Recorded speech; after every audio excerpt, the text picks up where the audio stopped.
Kali ini saya akan membahas tentang kuburan palsu. Jadi kamu itu lucu. Orang sekelas Habib Lutfi Yahya yang merupakan gampangannya presidennya Sufi internasional, pimpinannya para Sufi internasional, kok kamu tuduh memalsu kuburan? Kan tuduhanmu itu receh gitu. Ya kalau yang kamu tuduh itu misalnya penjudi togel memalsu kuburan, itu ya oke lah, masih pantas. Ya oke, jadi begini. Sebelum saya menjelaskan secara ilmiah, ya, apakah kuburan itu palsu atau bukan, kuburan yang dimaksud itu kan kuburan Habib Hasan alias Kanjeng Raden Tumenggung Somo Diningrat yang ada di Semarang. Kemudian ada pembandingnya yang ada di Jogja, kan gitu toh. Terus kamu menuduh kalau kuburan yang di Semarang itu palsu, kan gitu. Nah, jadi sebelum saya ke sana, saya akan memberi contoh perilaku dalam tanda kutip orang Jawa, di mana juga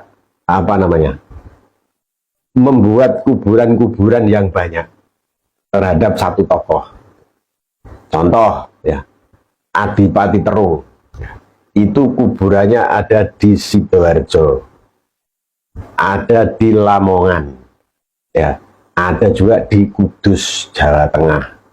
Sidoarjo Jawa Timur, Lamongan Jawa Timur, Kudus Jawa Tengah. Itu yang punya kelakuan itu bukan Habib, bukan orang Arab loh ya. Kenapa kok Adipati Terung itu makamnya ada 3? Berarti tidak kamu menuduh orang Jawa kelakuannya memalsu makam gitu. Dikeroyok orang nanti kamu beraninya itu kan cuma nuduh-nuduh minoritas gitu ya. Kalau yang mayoritas kamu tidak mungkin berani. Kamu tidak berani nuduh orang Jawa kelakuannya memalsu makam, dikeroyok orang kamu nanti. Bukan cuma itu, ada makam Angling Darmo, ya, itu ada di Bojonegoro, ya. Ada juga di mana? Di Pati, Jawa Tengah. Kalau Bojonegoro itu kan Jawa Timur. Di Pati, Jawa Tengah itu ada juga makam Angling Darmo. Kemudian di desa Bojonegoro, ini desa, ya, Kecamatan Kedu Temanggung, ya, ada itu makam Angling Darmo. Kemudian di Jawa Barat gitu, ada di Situs Curug, di Jati Gede. Ayo coba kamu tuduh siapa yang punya kelakuan memalsu makam-makam itu, berani kamu menuduh itu. Terus kemudian siapa lagi? Sunan Bonang. Sunan Bonang itu makamnya ada di Tuban, ya, Tuban itu Jawa Timur. Ada di Rembang, Jawa Tengah. Kemudian ada di Pulau Bawean. Pulau Bawean itu Jawa Timur. Ya. Bahkan di Pulau Bawean itu ada beberapa itu makam Sunan Bonang. Berani kamu nuduh orang Jawa memalsu makam? Gak berani kamu. Ya. Beranimu sama minoritas itu. Banyak lagi. Coba kamu cari artikel-artikel tentang makam Syekh Subakir, ya, Syekh Jumadil Kubro, ya. Siapa lagi? Syekh Siti Jenar, bahkan Sultan Hadiwijoyo, ya, dan lain-lain. Ada banyak makam satu tokoh, tapi makamnya ada beberapa. Gitu. Nah, seperti itu kenyataan.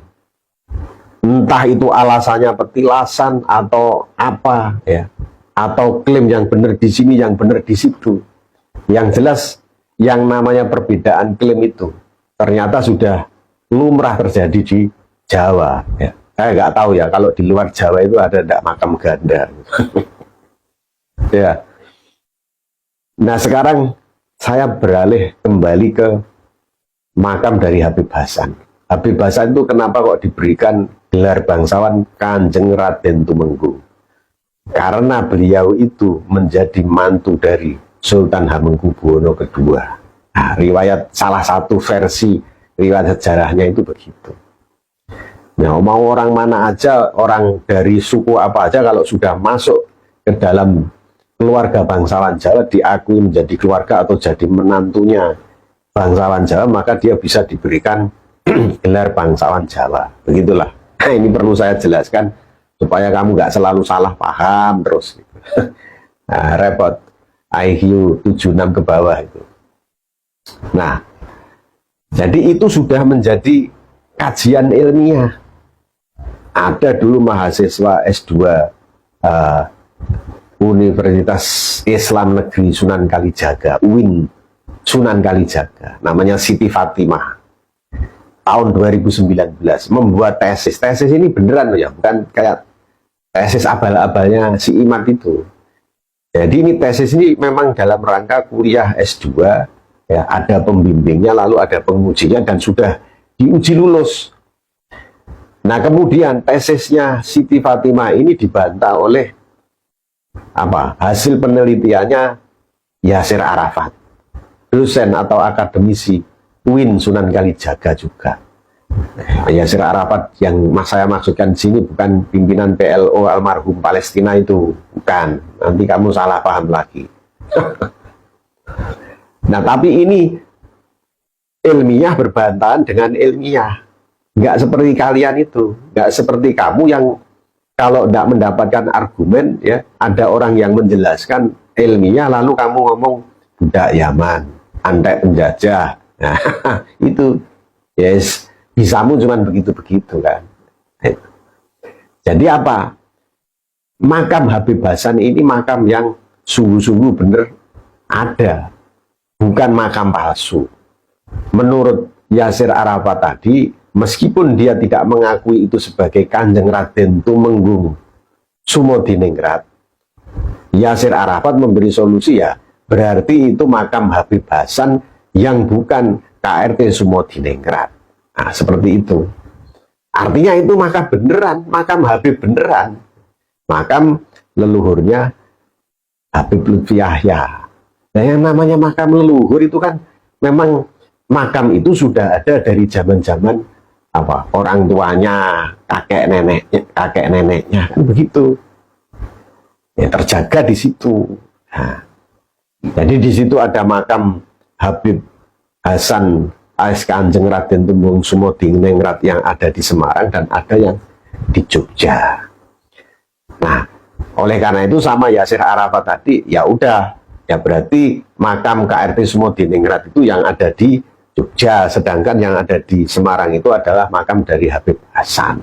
Nah, seperti itu. Jadi itu bukan makam palsu. Makam yang benar-benar di situ ada jenazah orang yang dimakamkan. Hanya perbedaan pendapatnya di soal apakah Habib Hasan itu merupakan Kanjeng Raden Tumenggung Sumodiningrat yang merupakan mantu Hamengkubuwono, Sultan Hamengkubuwono II atau bukan. Nah, perbedaannya cuma di situ aja. Gitu. Jadi itu bukan makam palsu. Nah, kamu IQ 76 ke bawah, kerjaannya makan hoax, nggak mau belajar, nggak mau berliterasi. Internet itu ya, kamu pakai untuk unduh artikel-artikel sejarah, publikasi-publikasi jurnal mengenai sejarah dan sebagainya. Jadi bermanfaat.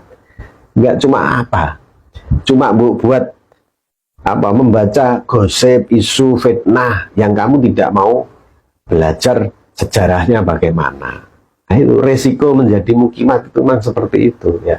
Kalau nggak segera bertobat, nggak segera sadar, ya tambah lama tambah pekok gitu.